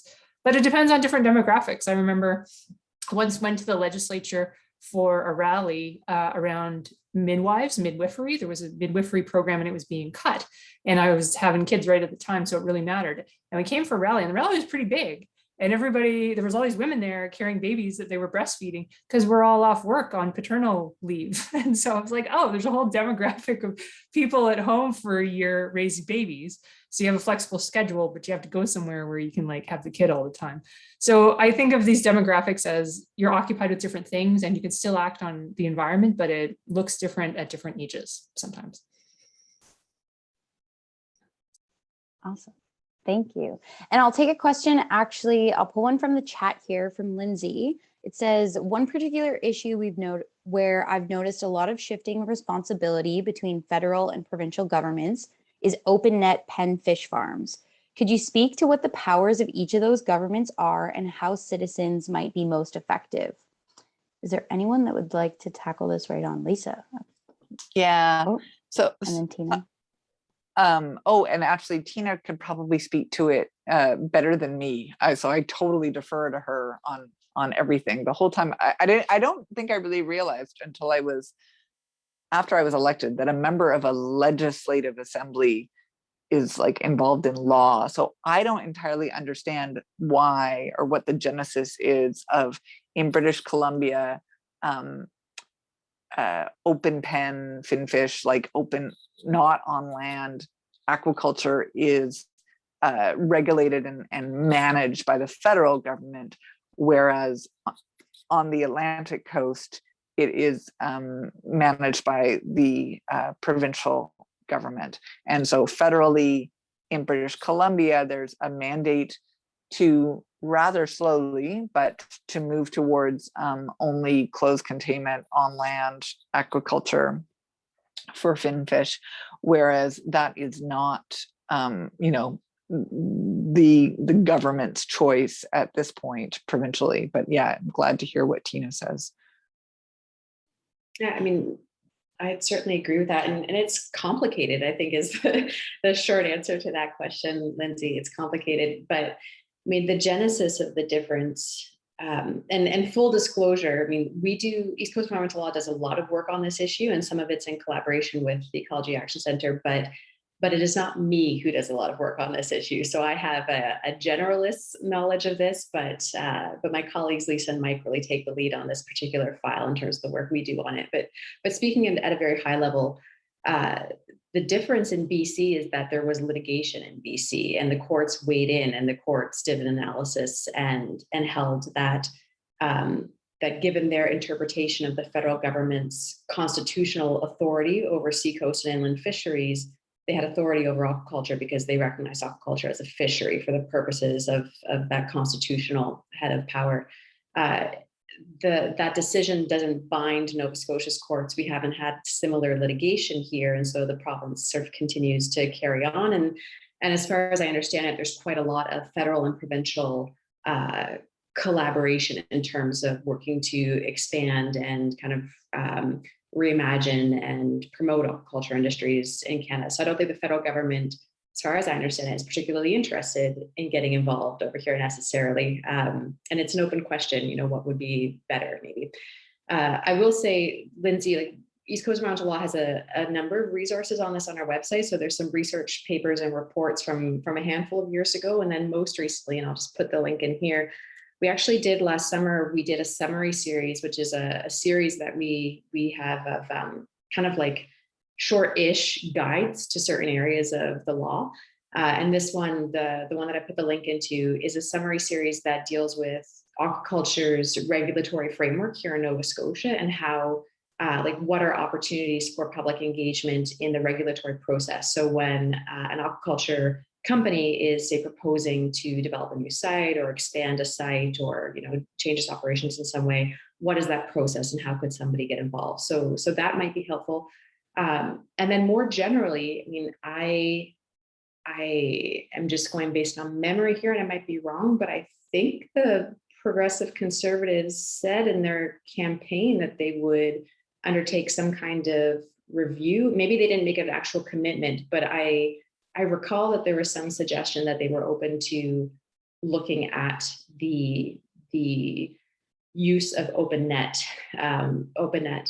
pen fish farms in Nova Scotia and maybe incentivizing land-based aquaculture. So I think there might be some room there. I would maybe just kind of look into that a little bit more, because I'm speaking off the top of my head on that, and I will not guarantee the accuracy of anything I have any thoughts about in that count. But there could be something there. If they're going to be thinking about it or looking into it, there could be some room for advocacy and, again, that kind of communication with representatives to say what it is that you might want.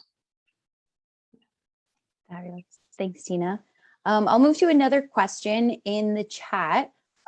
They've said, thank you first off for sharing everything, as well as that they've recently had the opportunity to discuss the idea of protecting the environment from the perspective of fighting for the human right to a healthy environment. They're wondering if this is something that's ever been a part of the discussions in Nova Scotia or even Canada more broadly. Tina? I'd love to jump in on that first. And I know Lisa probably has some things to say about it as well, but part of the reason I'd like to jump in on it is because, I mean, I don't know if Lisa's going to remember this, but when I was a law student, I was the co-chair of our Environmental Law Student Society at the time, and we engaged in a letter writing campaign where we were looking to speak to members of the Legislative Assembly here in the province about a Bill of Environmental Rights for the province. And at the time, this was a couple of years after East Coast Environmental Law, in collaboration with a number of others who together had formed a group called the Nova Scotia Environmental Rights Working Group. EAC was a part, and a number of others were the Enrich Project here, all sorts of people. We had come out with a kind of visionary draft Bill of Environmental Rights and weren't sure if anybody would pick it up. And then the NDP, not long after that, did come out with their own proposed Environmental Bill of Rights for the province. And as a law student, we wrote to a bunch of MLAs going, hey, we'd love to talk about environmental bill, like an environmental bill of rights. And I'll say Lisa was the only one that replied to us and offered to sit down and meet with us. So we sat down and had a great conversation with her, which I really appreciated. So short answer is yes, this has been part of the discussions in Nova Scotia. There hasn't been movement on it for some time. I've actually been chipping away at revisiting the draft Bill of Environmental Rights that East Coast Environmental Law came out with a while ago, in the hopes of launching a new advocacy effort where we could be pushing for something like that to be adopted provincially. I think it's really, really important. And if we do get to that point of being ready to launch something, then that's something where we would very definitely be looking for public support in terms of having people kind of write letters and make calls and let their MLAs know that they really think that would be important in the province. So those are my thoughts on that. Awesome. Karen, would you like to add?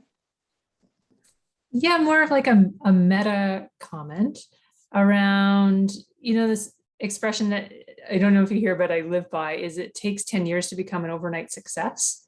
Like these battles that we're fighting take a long time, sometimes years, sometimes 10 years, sometimes like 20 years. So if you're coming to an issue and you're wondering if it's been worked on before, it probably has been worked on in Nova Scotia before. And there's a small network of people that probably know about it. And one way to access it is to the Nova Scotia Environmental Network, because it's linked, it's old, it's been around for decades, and it's linked to so many environmental groups. And for issues, I mean, I sometimes think of issues that we want to take action on as being at a train yard. And, so there's like several sets of tracks in front of you, and you need your bags packed. You need to know your stuff. And there are trains coming, and the door will slide open, And that's your window to jump in, whether you're ready or not. Hopefully you have your baggage. And then the crazy train takes off and you need to ride it, and you need to try to take that opportunity. And the trains move at different rates and the windows open and close, and sometimes you miss them. But that's what it feels like sometimes, is many issues are in motion, but to get real change on them, there's this spontaneous opportunity that comes up and you have to be ready and you go for it. So you might, join the stream of an issue. And there doesn't seem to be much happening now, but it doesn't mean that the moment where all the work comes to fruition won't come in a little bit, and you can help be ready. I really like that metaphor. Thanks, Karen. Michaela, you have a question. We'd love to hear from you. Awesome, thank you. Yeah, I'm just curious, how would you approach a politician with environmental concerns, and what are the best practices to schedule a meeting with said politician that you'd like to speak to? So anyone could answer. Lisa? Yeah, I feel like that's a natural one for me. So I guess basically politicians have responsibilities in a couple of different ways. So if you live in Halifax, depending on which neighborhood you live in, or if you live in Dartmouth, depending on which neighborhood you live in, you have a local MLA who, my practice, and it's really nice, Tina, for you to remind me of that meeting, which I totally remember. But my practice was, generally speaking, when somebody sent me an email or called my office and said that they wanted to talk with me about a particular issue, I would say yes. And if they were a constituent, almost regardless of what the issue was. I mean, there are times when MLAs are very, very busy. Those are the periods when the Legislative Assembly is actually sitting. But otherwise, they are in their constituencies, hearing from their constituents in coffee shops, at community events. Again, COVID has changed a lot of things. I've done a lot of Zoom calls. I've done a lot of phone calls. And so in terms of best practice, I will get to best practice. But then also MLAs have responsibilities within their caucuses. So as part of the NDP caucus, I was the NDP spokesperson on forestry, on fisheries and aquaculture, on agriculture at the end, and so forth. And so what it helps you to figure out is, are you approaching them as your local MLA and you want to tell them about an issue that is important to you?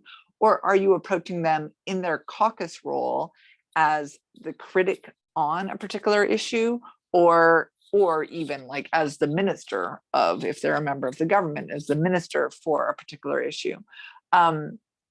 If you're approaching your local politician, which is entirely legitimate regardless of what the issue is, then I would call their constituency office, and you can find all MLA's contact information through the nslegislature.ca website. I mean, you should also be able to find them in a host of other ways on, through Google, and make contact with their constituency assistant.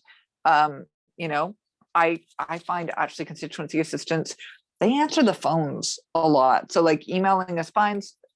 Direct messaging through social media is not best practice in general, simply because, I would just get so much stuff coming at me through so many different channels. So I really relied on my constituency assistant to schedule things. But if you don't hear back, you could also send a direct message and say, I left a message, or I emailed your constituency office hoping that you can get back to me. And sometimes things just get missed and it's not intentionally at all.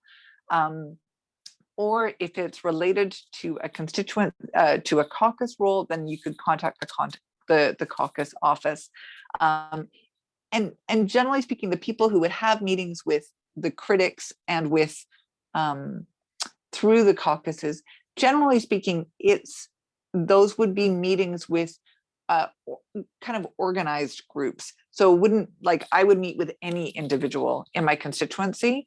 At the caucus office, I'd be like, who am I meeting with, and why, and what do they have to do with this issue? And so I think that gives you some indication. Like, If you're part of an organized post-secondary group for the environment, then you might go through the caucus office. If it's you yourself, then you might go to an MLA.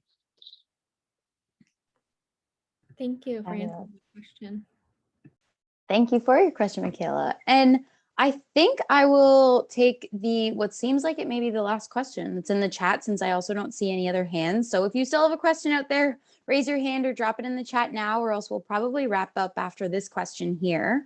And it's actually from an international student to Canada. They say they just graduated from NSCC Business College, and they are keenly interested to take part in green jobs and learn more about the things we've been discussing tonight. So they're wondering whom to contact, but also how to just get involved in the community. And I would say that we do have another event tomorrow that is specifically targeting green jobs for youth. But I do think it might be a little interesting if we could hear from each of you as we're kind of wrapping up here. If there's anyone out here in this chat today that is looking to maybe pursue or dip their toes in the water of a career kind of similar to your paths, do you have any piece of advice or anything that you would like to add in terms of career path and your experience? Maybe just like a short and sweet one, if you'd like to share that with the group today. Maybe Karen, would you like to start? Because I sort of confessed my very strategic way of getting jobs in Nova Scotia. Yeah, I mean, I'd worked in other parts of Canada, and in Ontario, for example, you could send your resume to a provincial park and you might get a phone interview and get a job at a park in Northern Ontario you've never been to. But when I moved here, the advice was it's way smaller here and it's all about who you know. There isn't that kind of thing where you're like a faceless person on a paper and you might get hired. So get to know the places that you might want to work. And then sometimes you just get hired on without like much of a competition process. And that like literally happened to me. So I can strongly advise, check out the places you might want to work at, see if you could like do a job shadow for a half a day or meet someone for coffee or something like that. Ingratiate yourself in, maybe help out at if it's an organization, if they're doing anything for the environment, like some companies do a tree planting day each year, maybe you can come volunteer at that. So ingratiate yourself into the organization. And you ask around people who've worked there before, because what you don't know about is workplace culture, which is, great in some places and not great in some places. And that's probably true of the green job sector as well. So if you can talk to someone who worked there already, you might get sort of the inside scoop. I mean, that's good advice anywhere. And to my first point, in Nova Scotia, don't burn any bridges, because it's a small town too. So you don't want to ruin your reputation if you've had a bad incident somewhere or you're not off on the right foot somewhere. So you really have to watch that here, but it can work in your favor. Lots of people I know get hired on contract or move around because they already have a good reputation that precedes them in the environmental community. Awesome. Great. Tina, would you like to add anything if there's any law students out there or anyone just looking to maybe look into it? Sure. I mean, honestly, I have to say that my thoughts about going into environmental law I've got a lot of thoughts about that and a lot of pros and cons to share. So maybe I'll just say, if anybody in the audience is genuinely considering pursuing a career in law and wants to be an environmental lawyer, then feel free to just reach out to me directly. You can get in touch just through our admin account, which I'll kind of put in the chat here. At like just our main kind of email account, and then that'll get to me that way, because happy to have those conversations, but probably too big a conversation to have right this second. Fair enough. Okay. And Lisa, anyone? Yeah, I mean, I guess what I would say, and this might be a bit of a broader response, but at this moment, I feel like there's potential for almost any job to be a green job. I mean, green jobs is like, that's huge. Is it transportation related? Is it the building trades related? Is it part of the caring economy? And my sense is that there are lots of positions. I mean, I guess I'm hoping there's lots of positions because I'm going to be looking for work soon. But that you can bring that sensibility and that attention to the issues that you care about into your work.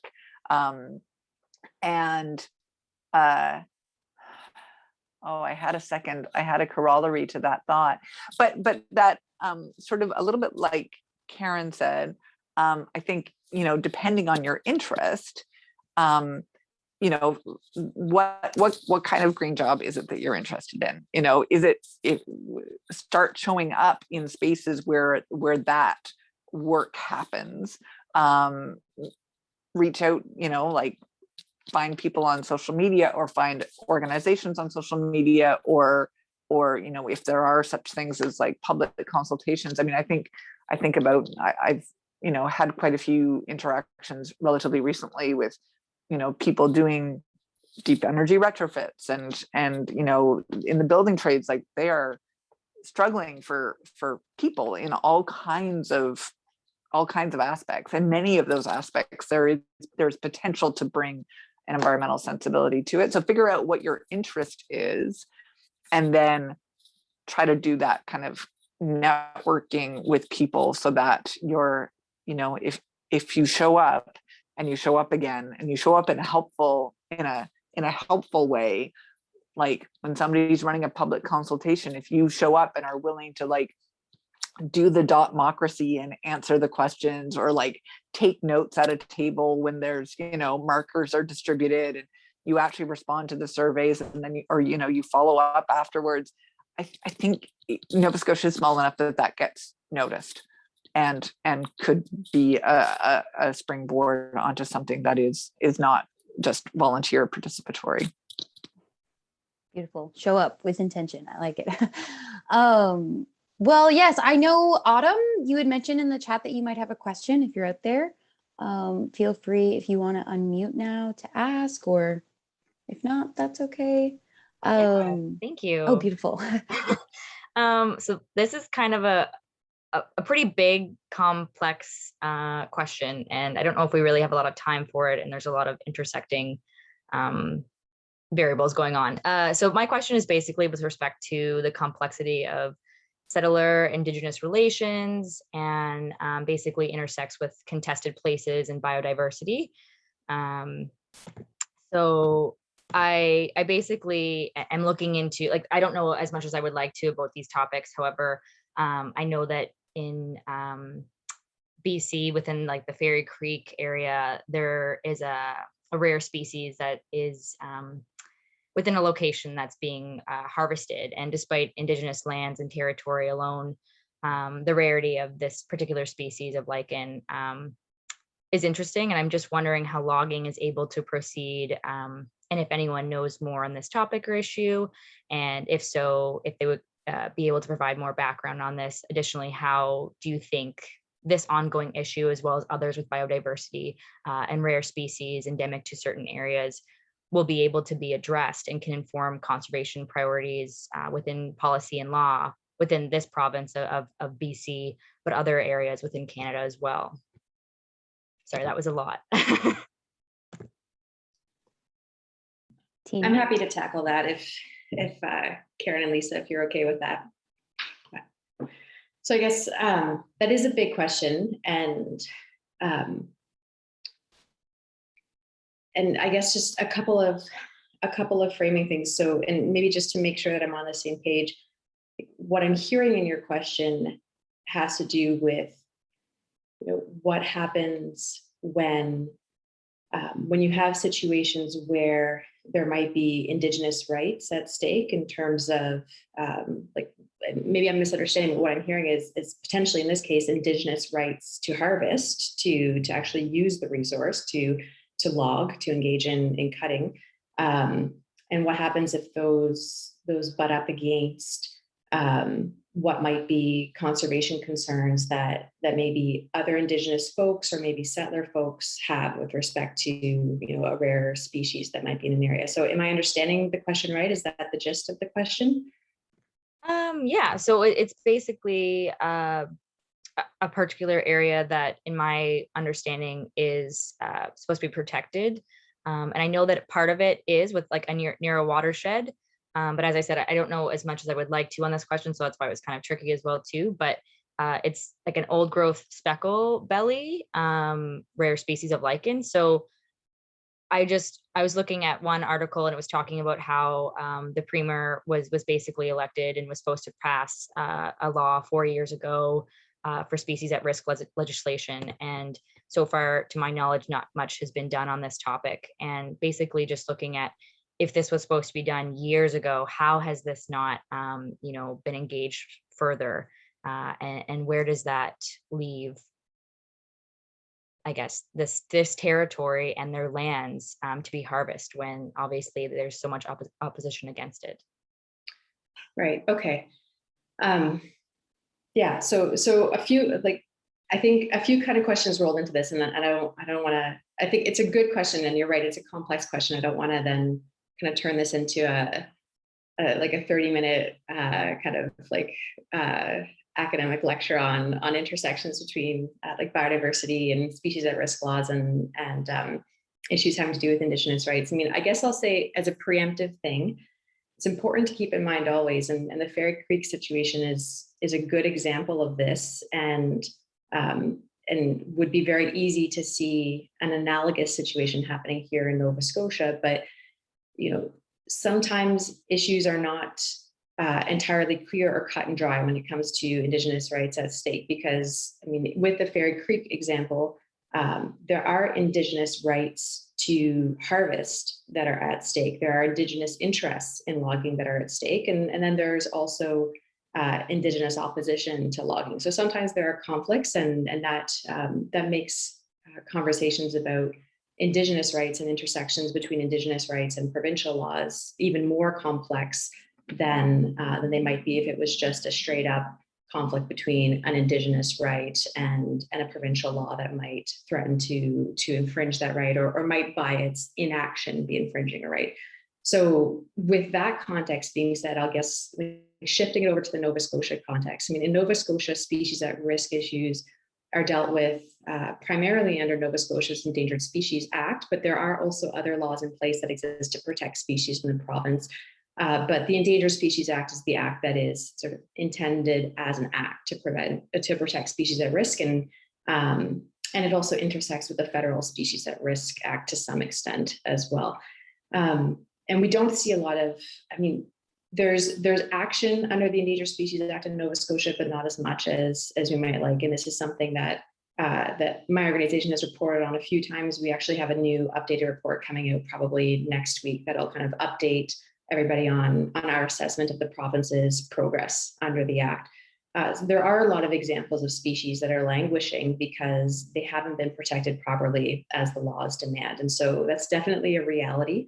And it's often very difficult to get the government to do something. But what happened recently here in the province is that a group of concerned folks got together and they launched a judicial review in which they went to the Nova Scotia Supreme Court. They picked a few kind of select representative species and said, look, court, the government is not doing what the Act requires it to do with respect to these species. Please tell the government it has to do these things. And also, if you wouldn't mind, please kind of set out some timelines and also check back in on the government pretty soon.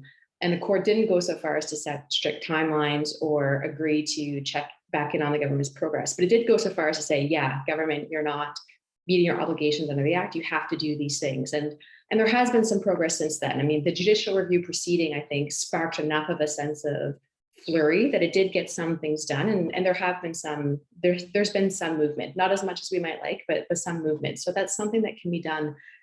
But bringing it back to like the initial issue you started with, I will just say, if there are situations in which, for example, a province has decided to protect a species, if that species is found on lands that are being managed by an Indigenous nation, or if the species occurs in an area that is where an Indigenous community exercises rights that are constitutionally protected,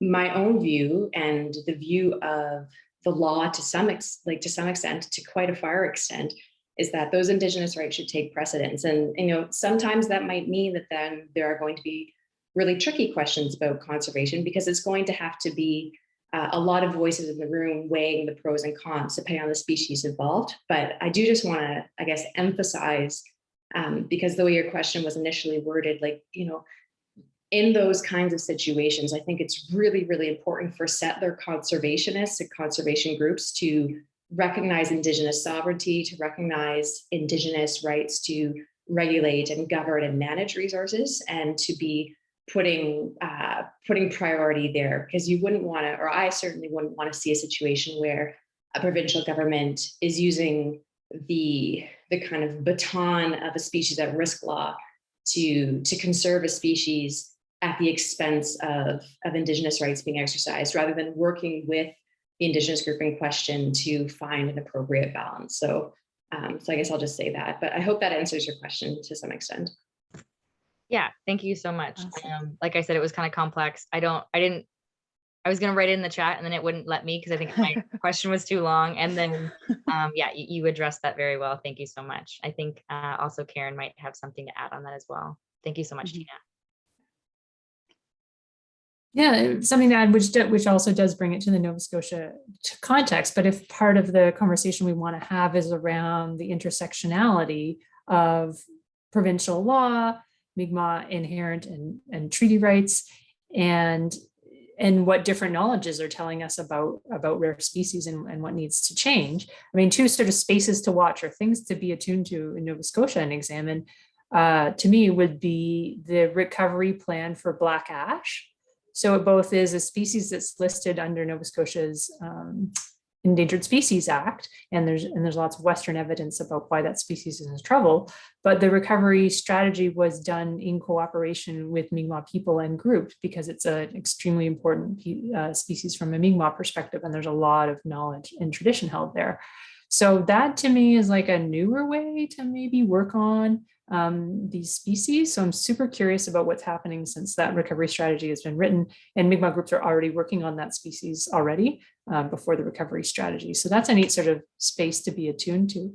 And the other thing I would suggest, which is a segue, is Indigenous protected and conserved areas have begun in Nova Scotia.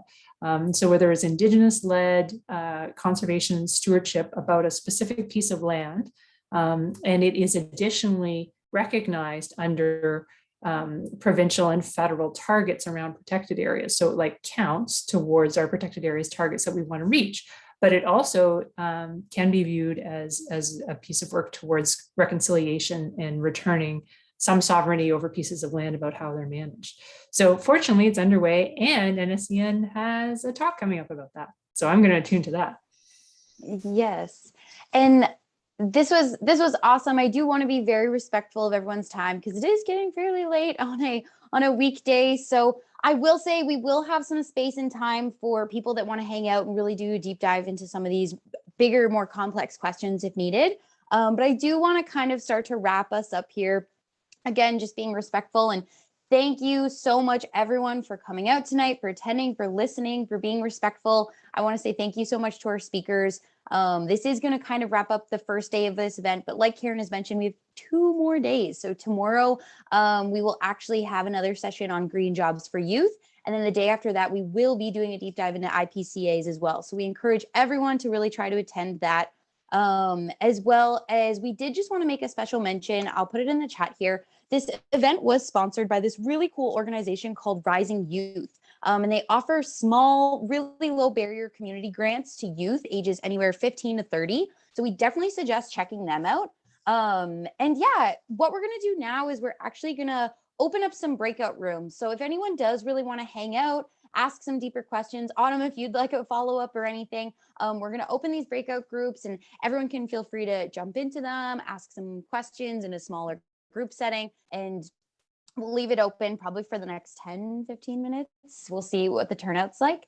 But yeah, thank you. We just want to say thank you to everyone. If any of our speakers have any last minute comments or anything, Lisa, I know you kind of have to go. Yeah, I'm gonna tuck some kids into bed, but it's been really fun. And I'll just say that this is like I agreed to do this I think before the federal election campaign even began, and it's been almost like the only thing on my on my calendar this week, and I did really appreciate it as a chance to just reflect back I put my email in the chat, and, am really open to conversations about, anywhere else where my own experience can be useful in the next couple of years. I'm actually quite uncertain about what that's going to look like. And so I feel for you. I feel for like the younger people, younger than me, who are, on this call, and who are also figuring out, what next, and how to be helpful, and like trying to find that sweet spot of, skills and experience and enjoyment and like financial necessity. I mean, that's it's a puzzle, and I puzzled about it a lot in my 20s, and I'm going to be doing it again in my almost 50s, and that's okay. So I'm with you in solidarity. Okay. Awesome. Thank you, Lisa. Have a good night. Good night. Yeah, so Tina, Karen, I don't know if you have anything else you want to kind of close out with. I'll just say thanks to Lisa as she leaves. Lisa, it was such a pleasure to be able to kind of be in this group with you. So thanks again. Fabulous. Okay. Yes, so I do believe we have some breakout rooms open if anyone does want to hang out. Also, we'll see how many people kind of trickle out or stay in. Okay. I was going to say maybe if Autumn was still online, it might be good to hear from Jeff, but